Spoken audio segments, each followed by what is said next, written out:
हाय दोस्तों, कैसे हैं आप? मेरा नाम Shahzada Singh Kapoor. I am beekeeper, farmers and businessman. दोस्तों, जो आज का टॉपिक है ये हनी बी कीपिंग इंडस्ट्री के ऊपर है। जैसा कि आप सभी को आइडिया है कि मैंने अपना बी कीपिंग करियर तकरीबन 30 साल पहले स्टार्ट किया था। जब मैं 18 साल की उम्र में था तो बी कीपिंग स्टार्ट की थी। जब मैं 26-23 साल की उम्र में था तो उस समय 10,000 12,000 के करीब मैं बी हाइव्स ऑपरेट करता था। और दुबई जाने से पहले 2012 के आसपास हमारी कंपनी के पास 50,000 के आसपास बी हाइव थे और हम वर्ल्ड के तकरीबन सेकंड नंबर के बी फार्मर बन चुके थे। उससे ऊपर सिर्फ एक अमेरिका का बी कीपर था जो बी कीपिंग कर रहा था। तो मैंने अपनी लाइफ के अंदर बी कीपिंग का इतना बड़ा ऑपरेशन मैंने संभाला हुआ है। पर जब 2013 में मैं दुबई शिफ्ट हुआ तो उसके बाद मेरा चक्कर लगता रहा इंडिया के अंदर। अभी भी मैं वीडियो के थ्रू जो भी अपने बी कीपर भाई हैं उनको समझाने की कोशिश कर रहा हूँ कि कैसे प्रोडक्टिविटी को बढ़ाया जा सकता है, हनी इंडस्ट्री को हम कैसे ऊपर लेके जा सकते हैं। पर मुझे दुख होता है इंडस्ट्री को देख के, क्योंकि स्पेशली मैं हमारी बी कीपिंग इंडस्ट्री नीचे की तरफ जा रही है। चाहे हमें लग रहा है डाटा देख के कि हनी प्रोडक्शन ऊपर जा रही है, पर रियल लाइफ के अंदर जो बी कीपिंग इंडस्ट्री है वो नीचे की तरफ आ रही है। मेन रीज़न ये है कि जो पुराने बी कीपर हैं बी कीपिंग को छोड़ते जा रहे हैं। ये सच्चाई है। जो नए बी कीपर आ रहे हैं उनको भी सस्टेनेबिलिटी नहीं मिल पा रही है, क्योंकि अगर वो 25 किलो या 30 किलो हनी निकालेंगे मैक्सिमम और 100 या 110 जो भी प्राइस मिल रहा है उसके ऊपर सेल करेंगे तो वो बहुत थोड़ा कमाएंगे। इस समय तो थोड़ा क्या, बी कीपर अपने जेब से भी भर रहा है। और उससे हुआ क्या कि काफ़ी बी कीपर जो पुराने थे वो उसको छोड़ते जा रहे हैं, क्योंकि इनकम नहीं है इसके अंदर। इसका सबसे बड़ा जो एक रीज़न मुझे जो नज़र आ रहा है वो है क्वीन। जो हमारे पास बी स्टॉक आया था 1965 में, जो पंजाब एग्रीकल्चर यूनिवर्सिटी ने मंगाया था, तो ये इटली से आया था बी स्टॉक। तो उसके बाद हमने कभी भी क्वीन रेयरिंग के ऊपर ध्यान नहीं दिया। जब हम बहुत बड़ा ऑपरेशन चला रहे थे 2012 के आसपास, तो हमने क्वीन रेयरिंग का एक स्पेशल प्रोग्राम चलाया था जिसमें हम हाइब्रिड क्वीन रेडी कर रहे थे। उससे होता क्या था कि जो हमारी पर बी हाइव की प्रोडक्शन है, मैं आपको बताना चाहूँगा। पर बी हाइव की प्रोडक्शन उस समय सरसों पे हमने 65 केजी पर बी हाइव भी ली हुई है। और उस समय यूकलिप्टस की हमारी प्रोडक्शन 25 किलो के आसपास आती थी। मल्टीफ्लोरा की भी 25 किलो के आसपास आती थी। और देहरादून में हम लीची लगाते थे तो भी हमारी एवरेज 15 से 20 किलो आ जाती थी।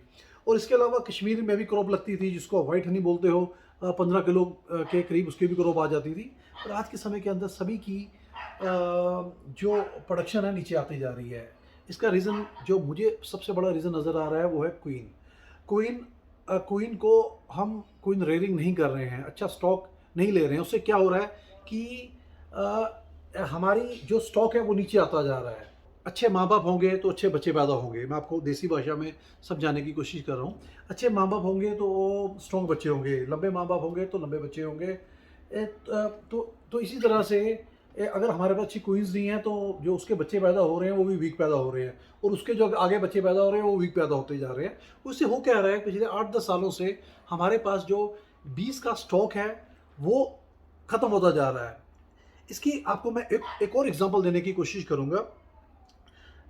जैसे जब हमारे पास मेलीफेरा आई तो मेलीफेरा का पर बीहाइव्स प्रोडक्शन उस समय, मैं 90s की बात कर रहा हूँ, 80 से लेके 100 किलो था।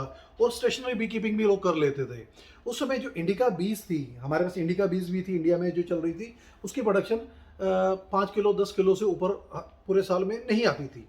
इसका मतलब था कि जो इटालियन बीज है, इटालियन बीज हनी ज़्यादा इकट्ठा करती हैं इंडिका बीज के मुकाबले। अब धीरे धीरे क्या हो रहा है, ये डिग्रेड होते होते ये बीज तकरीबन इंडिका बीज की तरह ही बिहेव कर रही है। स्वार्म नहीं हो रहे हैं, छत्ते नहीं लग रहे हैं। तकरीबन जो एगलिंग है वो बहुत बहुत वीक हो गई है। हैरानी की बात है कि अगर मैंने बी कीपर से डाटा लिया, जो नई शीट्स हैं वो बिकनी ही बंद हो गई हैं। बहुत कम कम लोग नई शीट्स लगा रहे हैं। तो इसका मतलब बीज नहीं बढ़ रही हैं। ये बहुत एक बड़ा डेंजरस साइन है। यहाँ पर कुछ मैं सुझाव देने की कोशिश करूँगा। पहले तो मैं ये आपको एक और चीज़ बताना चाहूँगा। जैसे जैसे 2012 से लेके अभी तक बीज की सिचुएशन डाउन होती जा रही है, हमारा जो स्टॉक है नीचे आता जा रहा है, बीज स्टॉक नीचे आता जा रहा है। अगर यही चलता रहा तो मेरे ख्याल के अंदर अगले 4 से 5 साल के अंदर सस्टेनेबिलिटी खत्म हो जाएगी, बी कीपिंग खत्म हो जाएगी। लोग बी कीपिंग नहीं करेंगे, नए लोग, पुराने लोग छोड़ जाएंगे, नए लोग इसमें शामिल नहीं होंगे। तो इसके लिए मैं गवर्नमेंट को या जो भी सबसे ज़्यादा जो हनी बाय करने वाली कंपनीज़ है, चाहे हम भी बाय करते हैं, चाहे और कंपनीज़ है, चाहे डाबर हो गया, चाहे सफोला हो गया, चाहे पतंजलि हो गया, चाहे और भी कई न्यू कमर्स हैं, मैं उनको ये बताना चाहूँगा कि प्लीज़ हनी के अलावा बी कीपिंग इकोसिस्टम को समझें, उसके अंदर एंटर करें, फार्मर को गाइड करें, बी ब्रीडिंग के ऊपर ध्यान दें। खासकर जो गवर्नमेंट का फंड है, गवर्नमेंट के पास फंड तो बहुत है, 500 करोड़ का भी फंड आया है, वो गवर्नमेंट चाह रही है कि बी कीपिंग को बढ़ाया जाए, पर जो हमारे पास बीज का स्टॉक है, इससे बढ़ा के भी क्या फ़ायदा। हमें जो पैसा खर्च करना है वो घोड़ों पे करना है, गधे पे नहीं खर्च करना। ये मैं इसलिए बोल रहा हूँ क्योंकि जो आज हमारी कोइन हैं वो वीक हो चुकी हैं। अगर यही कोइंस आप डिस्ट्रीब्यूट करेंगे, इसी के बक्से आप दूसरे स्टेट में भेजेंगे, तो सर्वाइव नहीं कर पाएंगी। तो हमारी बी कीपिंग नीचे आती जा रही है। तो इसके ऊपर मैं अब सीरीज़ बनाऊंगा कि क्या हमें एक्शन लेने हैं। इस सीरीज़ के अंदर मैं आपको ये बताऊंगा, पहला तो हमें कोइन रेडिंग, जो भी फार्मर है अपने फार्म के अंदर कोइन रेडिंग स्टार्ट करें, सिलेक्शन ऑफ कोइंस के ऊपर ध्यान दें, धीरे धीरे करके उसकी अपनी कोइन की क्वालिटी को बढ़ाता चला जाए। ये सबसे ज़रूरी चीज़ है। जो पुराने छत्ते हैं उनको तोड़ दे, क्योंकि होता क्या है कि पुराने छत्ते जब बीज उसको पॉलिश करती है तो उसका साइज़ भी छोटा हो जाता है। जब उसमें एग डालेगी तो बीज का साइज़ भी छोटा हो जाएगा। बीज का साइज़ हमारा वैसे भी जो स्टॉक हमारे पास आया था इटली से, उससे छोटा हो चुका है। तो यहाँ पर एक तो हमें कोइन रेयरिंग करना है। यहाँ पर मैं साइंटिस्ट को ये बोलना चाहूँगा कि बहुत सी ऐसी ब्रीड्स हैं अमेरिका के अंदर, इटली के अंदर, या यूरोप के अंदर, या ऑस्ट्रेलिया के अंदर, जिनकी प्रोडक्शन बहुत अच्छी है। तो हमें उस तरफ भी ध्यान देना है।